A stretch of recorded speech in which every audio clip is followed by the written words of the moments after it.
There's always been a huge difference in the business climate between Canada and the United States. But recently, a founder of a company in Canada decided to move to the United States, and what she discovered shocked her, sort of surprised me, and probably is going to give you a whole new perspective on the business climate in North America. And we're going to talk about that and why maybe you should be looking at Central and South America instead, right after this. Retirement isn't the end, it's the beginning of discovery. This is the Elder Nomad. Let's explore the world together. Adventure has no age limit. Live your dream life. And now let's get started.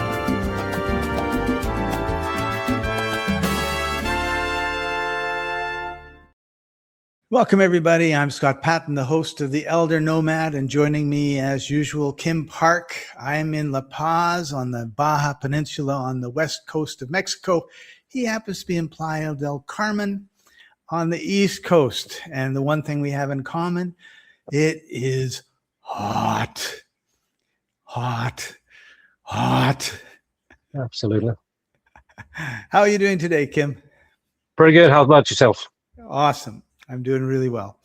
I'm looking after two beautiful dogs. I happen to be right on the beach. If I was 15 and I had a stone, I could hit the water from where I am. At this age, I might be a little short.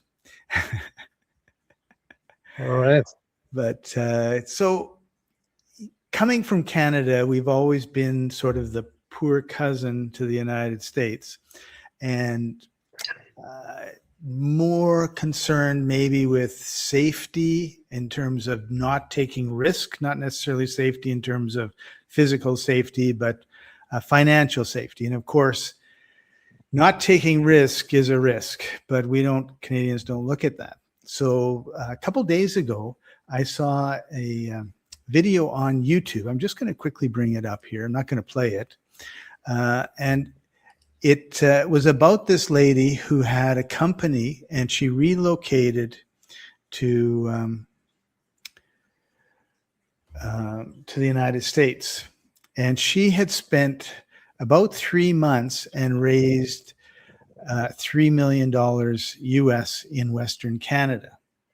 Then we went incorporated in Delaware, and she closed a $4.5 million funding round in just 1 week. And I'll put the link to the to this in the comments or in the description, so people, if they want to see it, can see it for themselves. But this is sort of a typical Canadian type thing where we're very conservative with our money, and the Americans are far more open to taking a risk, and we see it over and over and over again. But just imagine 3 months, you finally managed to raise $3 million. You go down to the States and you raise 4.5 in a week. It's just crazy.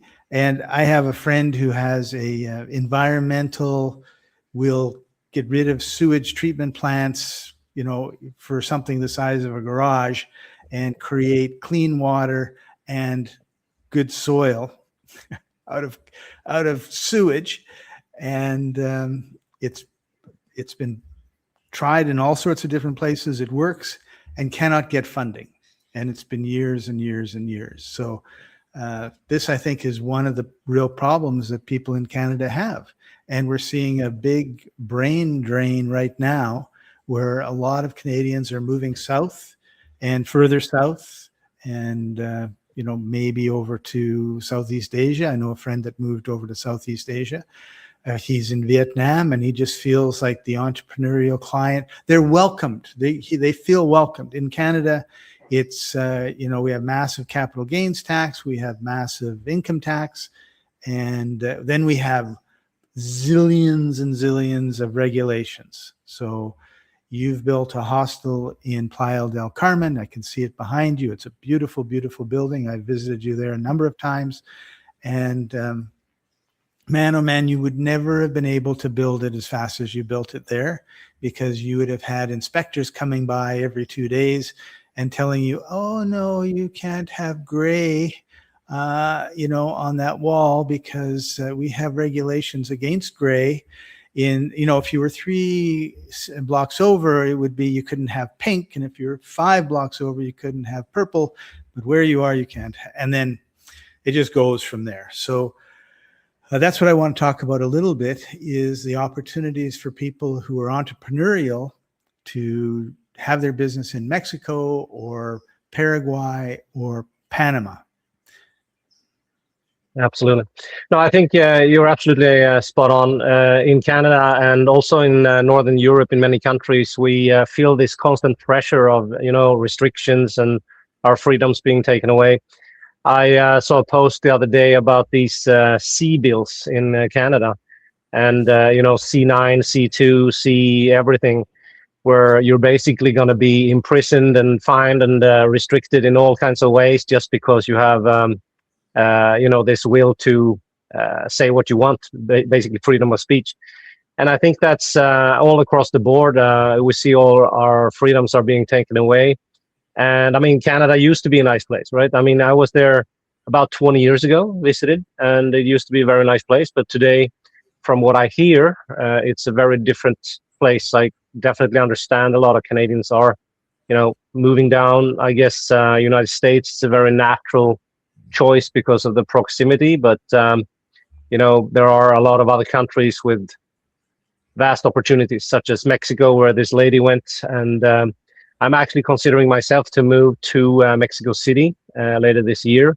And you can imagine, with a city of almost 25 million people, there's vast opportunities. And, most people, they think that they've seen Mexico when they went to Cabo San Lucas, or maybe they went to Cancun or Tulum.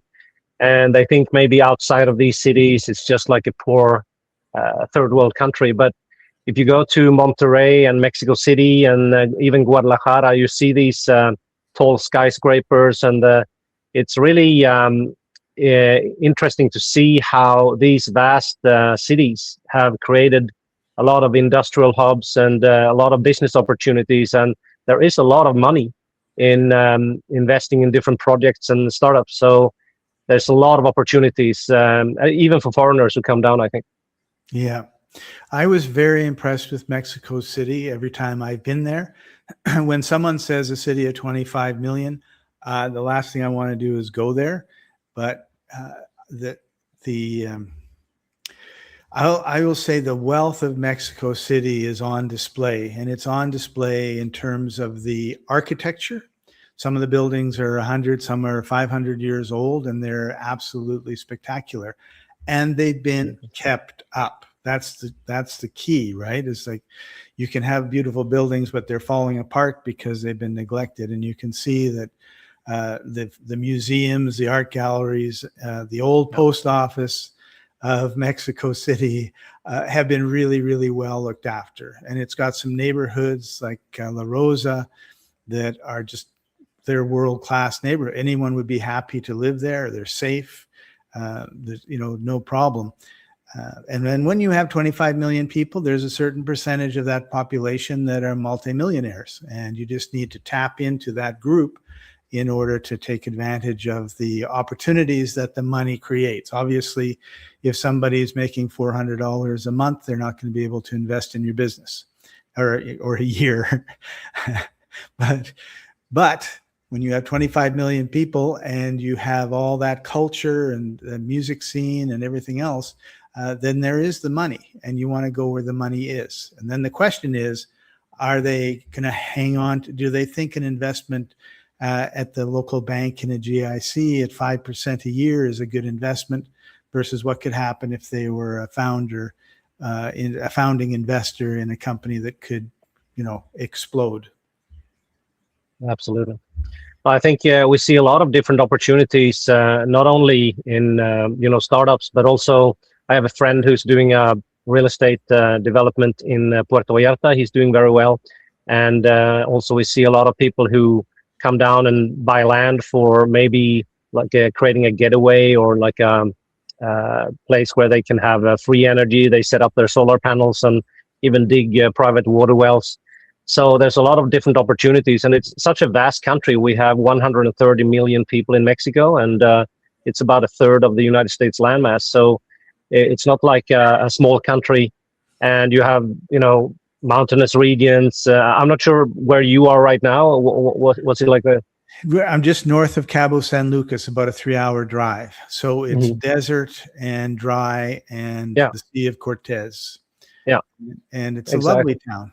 I think too, like one of the things that, like you were talking about the large cities, I want to talk about the small towns, the pueblos mágicos. I've been in a number of them, and there may be 100,000, 200,000 people. I have no idea, but they have a lot of history. They have beautiful architecture. They've maintained it, and they have a different type of lifestyle. So if you're the sort of person you love the hustle and the bustle, great. But if you like someplace that's a little bit quieter, but still everybody has festivals, right? The Day of the Dead, and the Mexicans love their parties and their festivals. So it doesn't matter where you are, you're going to be seeing parades and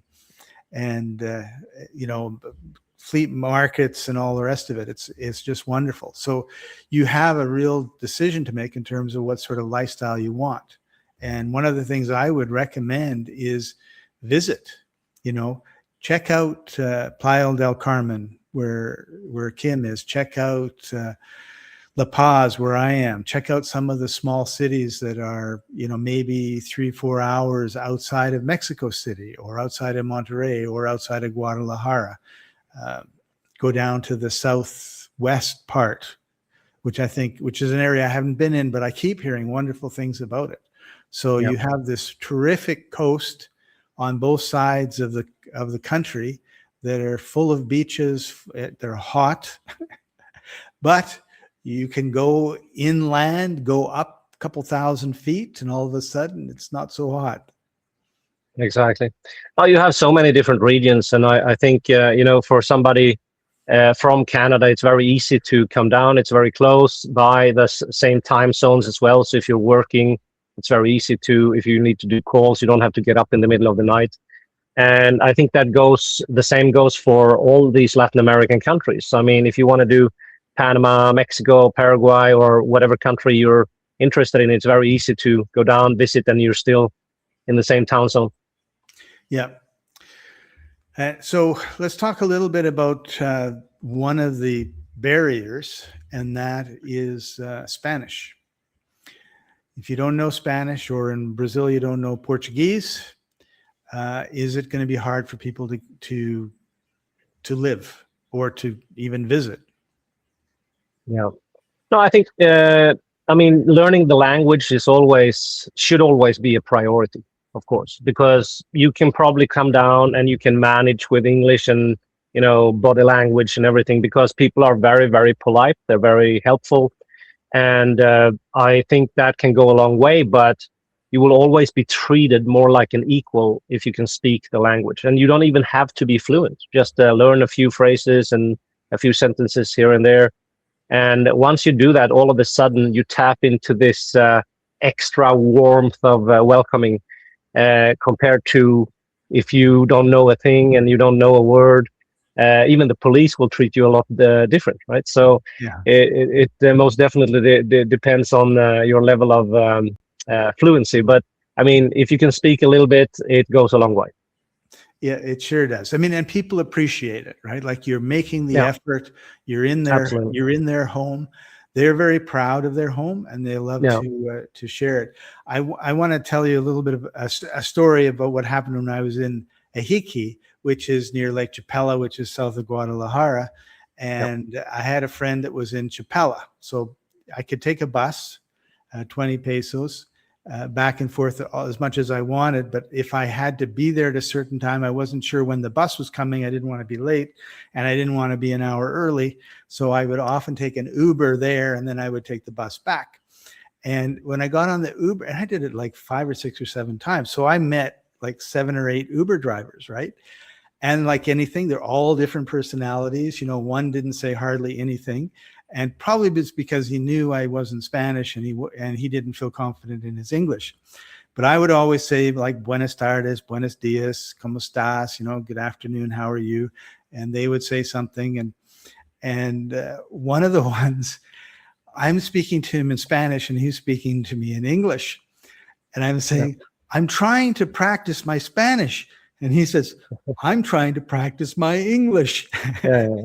So exactly. In the touristy areas, I mean, there's a strong expat community there, and they know there's money. So a lot of them have made the effort to learn English.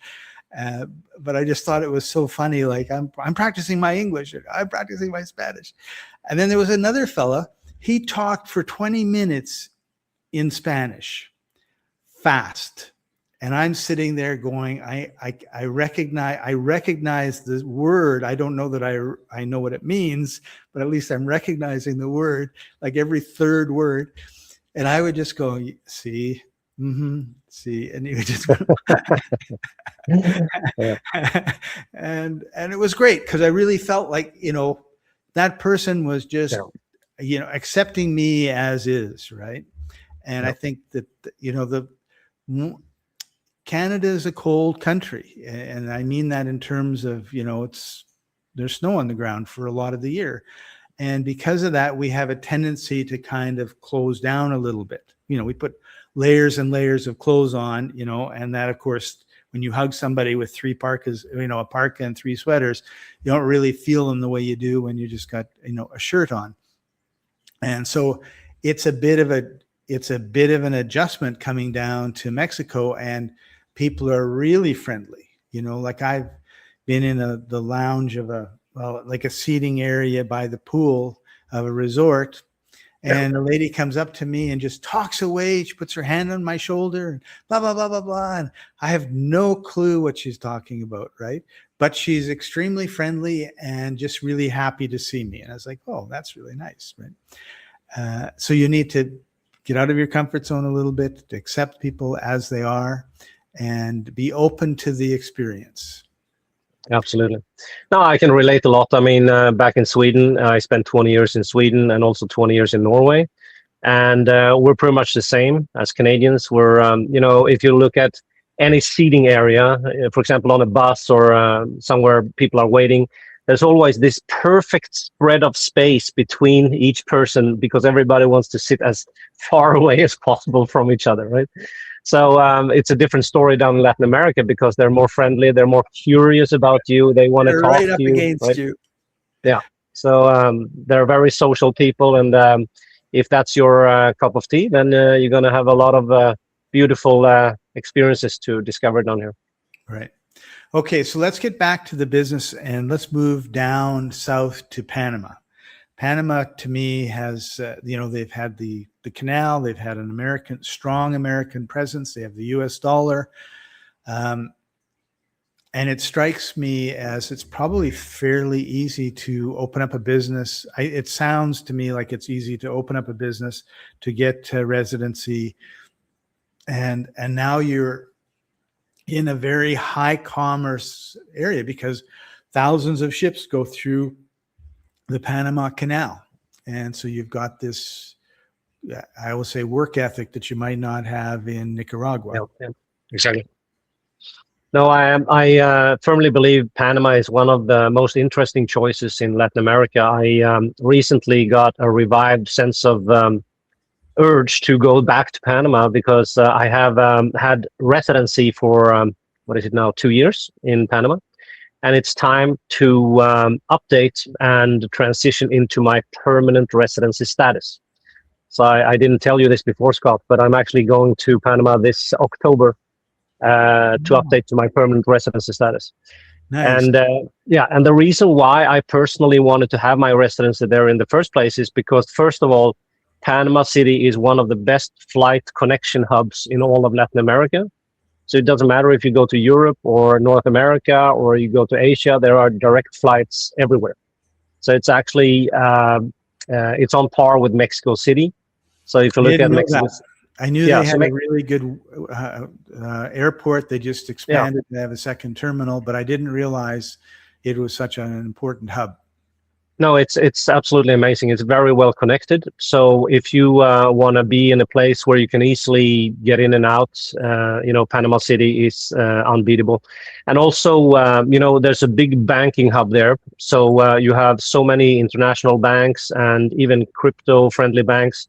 Panama is such an easy jurisdiction also to operate in because you have the American dollar, so you don't really have to convert and think so much about the currency. And the country is also like a melting pot for different, everything from religions and people from all corners of the world. But you have, in such a small country, you have a tremendous mix of everything from food and also different areas. There's like very nice tropical island groups, like in Bocas de Toro and San Blas Islands. They're like pristine white beaches, absolutely amazing. And you have deep jungle, and you also have the big cities, but you also have these areas up in the mountain regions, Boquete, which is close to a volcano that's called Barú. So Barú is actually the only place where you can see all the way to the Caribbean coastline and also to the Pacific. I was trekking. I started a trek there in the middle of the night, 1 o'clock at night, and I arrived in the morning, 7 o'clock or something like that at the top. And then you have to trek that back down, which is the hardest part. But it's like a full, because you want to get there to see the sunrise, right? Because you want to see the sunrise, but then you can see to both coastlines. So it's a remarkable place, and for such a small country, you have such a diversity in different places, and you have finance and business opportunities, and it's just an amazing place. Yeah, it really is. And both Vulcan and Boquete, I've spent a number of months in both of them house sitting, and I guess this would be like the warning. In the highlands and in the mountains, there are hundreds of microclimates. So I was staying in one house and it was really windy.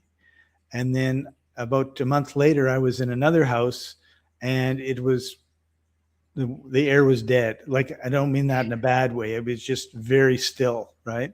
And I'm commenting, the two homeowners knew each other. One had recommended me to the other.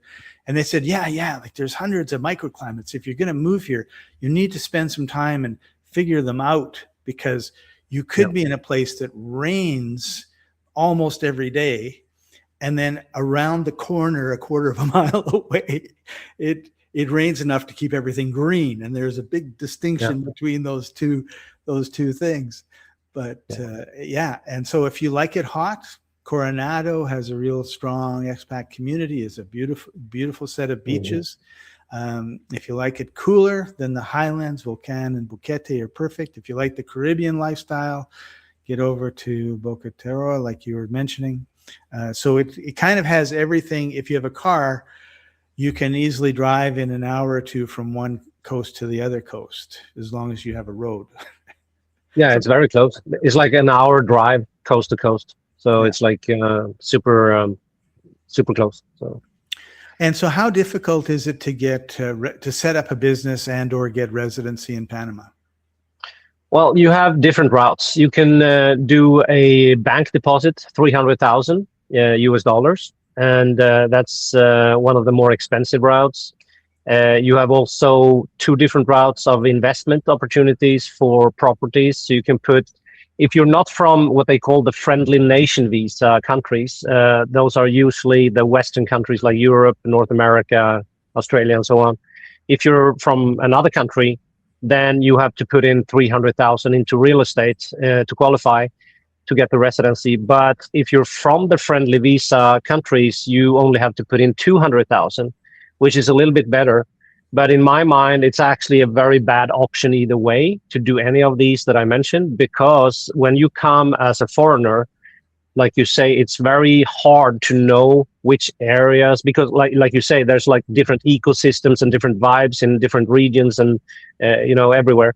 So how do you know where to buy the property directly? It's probably a better way to get the residency first. Then you spend some time trying out different areas or cities or whatever.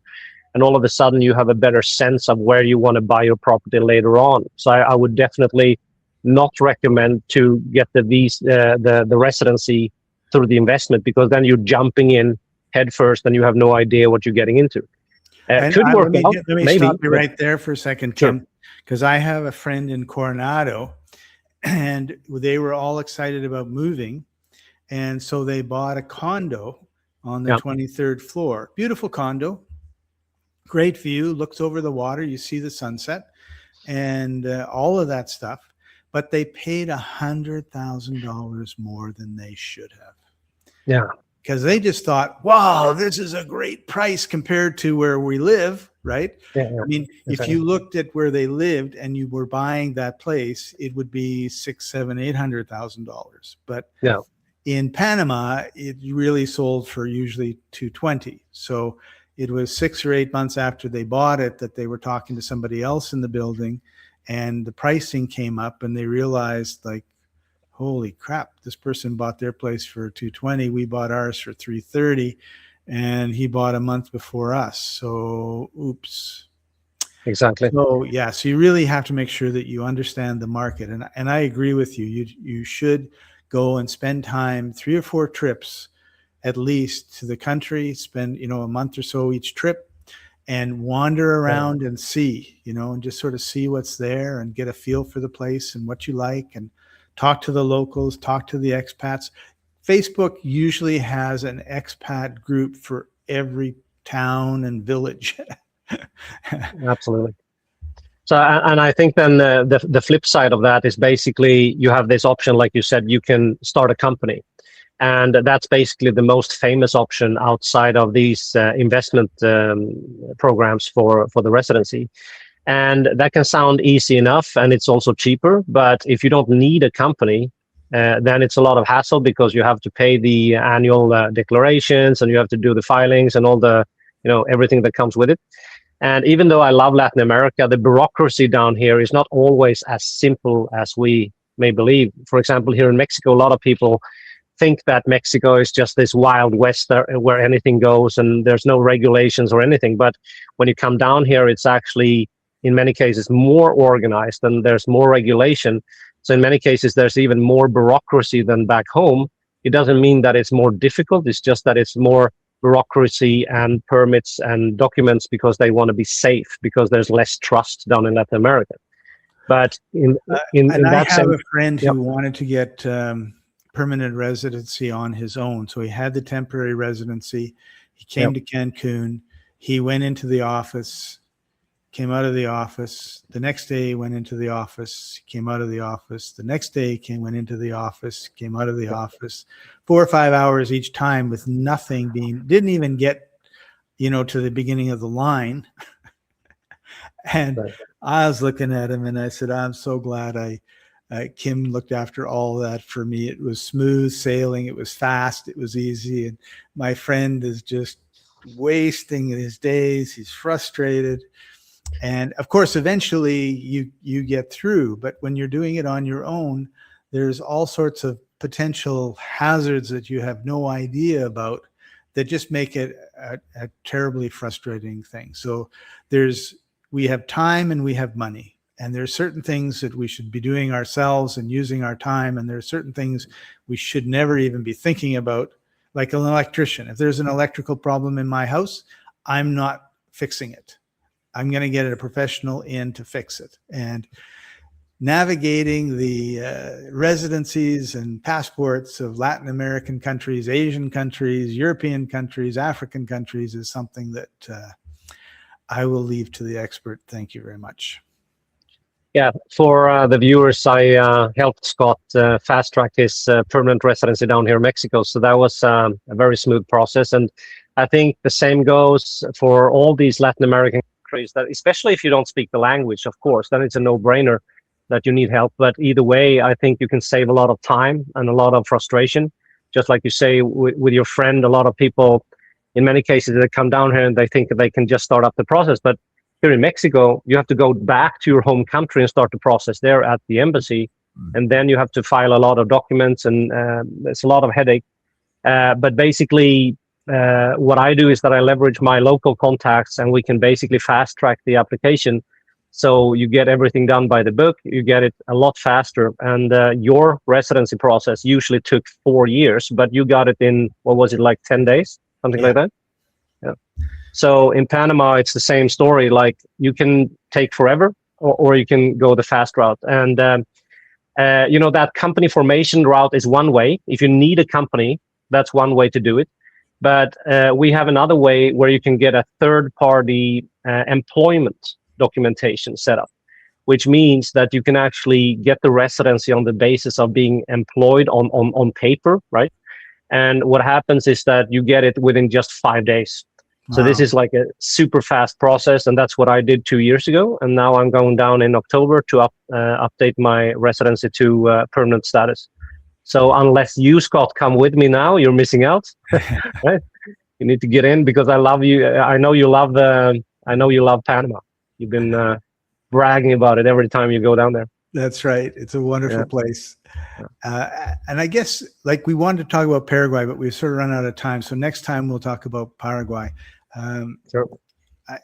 This is all really about plan Bs. It's also about living the life that you want to live. And when I grew up, it was, you go to school, you go to university, you get a job, you get married, you have kids. Hopefully you don't get divorced, and then hopefully you retire. And when you retire, hopefully you're healthy enough that you don't die in the next couple of years. And halfway through it, I basically rejected it. And I left my career of 20 years and started my own business. And then I just love to travel, right? There's a lot of reasons why I love to travel, but we don't need to get into them here.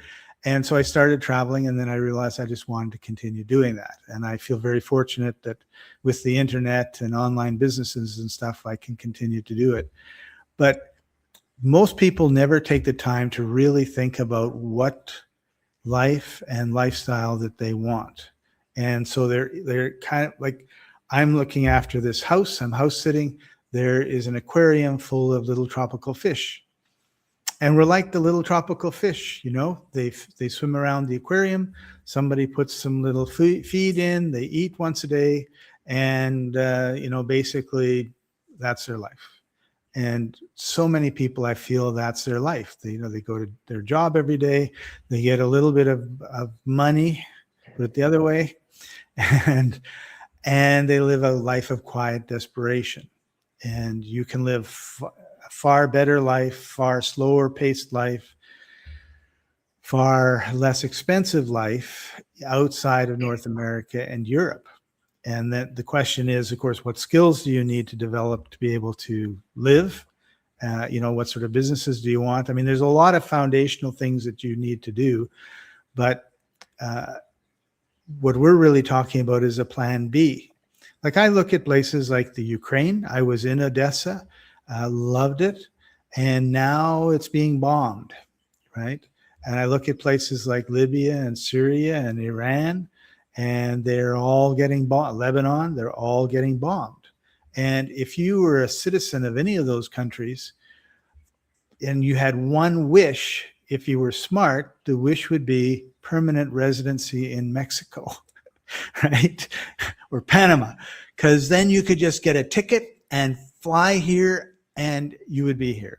And I came to Mexico a number of times before I got my residency, and every time I had to have a flight out.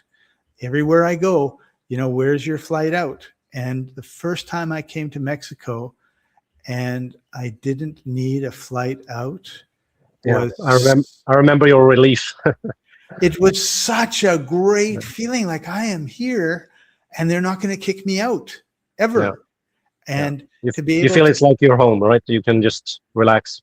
Yeah. So, Canada is like that. Now Mexico is like that. Soon Panama, Paraguay, other places will be like that. And it's such a good feeling. So if for some, the United States is, I think, joking, but let's say they're serious, talking about turning Canada into the 51st state, and a whole bunch of people disagree, and there is this armed conflict. Well, I'm not the age where I can be running around in fields throwing bombs at people. Where am I going to be? I'm going to be on the deck with Kim, having a tequila, lamenting over my poor country. But at least I'm going to be safe, and they're not going to say, like, you can't come in here, Scott. And that's really, that plan B is something people need to think about, because all over the world, there are places where, oh, life is good. And then all of a sudden, it's not very good at all. And that's what happens. Yeah, well said. And I think you need, anybody watching this need to look at residencies as insurances, because what it basically gives you is this extra option. And, it's, like they say, you're only as free as your options. So, I mean, if you just have one residency, one citizenship, if that country fails, such as Canada in this case, then you run out of options. So, I mean, the more residencies you have, the more ways out you basically have. So, I mean, when the shit really hits the fan, you know exactly where to go. And that's exactly why both me and Scott are setting up these different residencies. And in many cases, you can sleep even better if you have 2, 3, maybe 4, 5 residencies. I'm up to 7 residencies right now. So, and I'm still collecting, because I know that I don't want to have fewer options. I want to have as many as possible. Right. And there's a number of companies out there that really push citizenship. And, Malta is $1 million, for example, or it's 300,000 in Turkey to get, in citizenship by investment. And, those are really, that would be kind of like maybe the end goal. But do you really want a citizenship of a country that you don't like? So you get the residency, you hang around the country for, parts of 3 or 4 or 5 years. So you get to know it, get a feel for it, and then you can decide if you want to make that commitment. And there are a lot of places that are now talking about, we can't have dual citizenship. Now, a lot of times they don't, check or anything like that. But if all of a sudden everyone said, no, you can only have one citizenship. Well, if you've got 7 residencies, do you really care? Right. Exactly. No, those where you want to go. Exactly. Those options are priceless. And also, Mexico is one of those countries where you have a very fast way to citizenship if you get the residency, because if you come down and get the residencies, just like Scott, and you get it within 10 days, then there's only 2 years until you can apply for the citizenship. And all of a sudden you have a passport, an extra passport that gives you visa-free access to more than 150 countries worldwide. So it's like, how much is that worth, right? So just starting that residency journey can lead to a brand new passport. And that's a lot of value. It is. Well, Kim, we've come to the end of our time today. We've gone a little bit over what I wanted to do, the time I wanted to take. I want to respect your time, but thank you so much for everything that you've shared. And any last comments before we sign off? I think, everybody's on their own journey, but you need to look at the world and see where we're at today. And if you feel that you're not happy, you need to do something about it. I think the biggest issue is that people come up with all these excuses and reasons why it's not possible, and they're on the fence, and I have children, I have a job, I have this and that.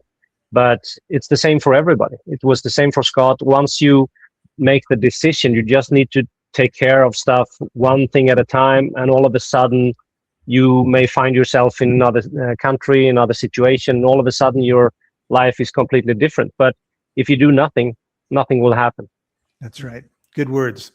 Thank you, Kim. I really appreciate you. Before we sign off, I want to show just a 9-second video that I did, because I'm on the Sea of Cortez. There are a lot of dolphins here, and these particular ones have been trained for the Elder Nomad show. This is the Elder Nomad Show, hosted by Scott Paton. Adventure has no age limit. So thank you, everybody, for joining us. We'll see you next time. Bye for now.